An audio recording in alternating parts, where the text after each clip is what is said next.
Magma হাউসের সামনে থরে থরে সাজানো 24টি গ্যাস সিলিন্ডার দেখে মুখ্যমন্ত্রীর সাফ নির্দেশ, রেস্তোরাঁর ছাদ বন্ধ করা যাবে না। কেন ম্যাগমা হাউসে আচমকা পরিদর্শনে গেলেন মুখ্যমন্ত্রী? উত্তরে তিনি বলেন, আমি কোনো একজনের থেকে শুনেছিলাম সে কয়েকদিন আগে এসেছিল, বলেছিল অবিলম্বে ব্যবস্থা করো, একটা ছোট সিঁড়ি, আগুন লাগলে কেউ নামতে পারবে না।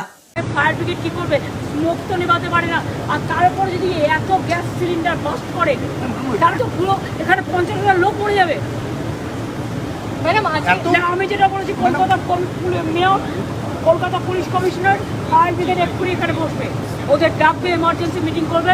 ওই রেস্টুরেন্টে ছাদ বন্ধ করা হবে না। কোনো একজনের থেকে শুনেছিলাম কিছুদিন আগে সে রেস্টুরেন্টে এসেছিল, এসে আমরা বলছিল ইমিডিয়েট টেক কেয়ার করো, কারণ আমরা 4-5 হাজার লোক আছি, একটা কোনো ইনসিডেন্ট হলে কেউ নামতে পারবে না। একটা ছোট্ট স্টেয়ার আর দুটো লিফটের লোকে যাতায়াত করে ওপরে ওঠে, তারা তো জানে না যে আগুন লেগে গেলে লিফটে নামা যায় না, যাতায়াত করা যায় না। এর আগে মেছুয়ার অগ্নিদগ্ধ এলাকা পরিদর্শনে যান মুখ্যমন্ত্রী। উল্লেখ্য, মঙ্গলবার সন্ধ্যায় মেছুয়ার হোটেলে অগ্নিকাণ্ডের ঘটনায় মৃত্যু হয়েছে 15 জনের। সেই সময় দীঘা থেকে অগ্নিকাণ্ডের প্রতি মুহূর্তের খোঁজ নিয়েছেন মুখ্যমন্ত্রী।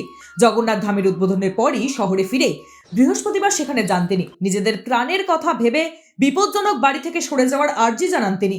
আগামী 15 দিনের মধ্যে সে কথায় কেউ কান না দিলে প্রয়োজনীয় ব্যবস্থা নেওয়া হবে বলে হুঁশিয়ারি দিলেন মুখ্যমন্ত্রী মমতা বন্দ্যোপাধ্যায়।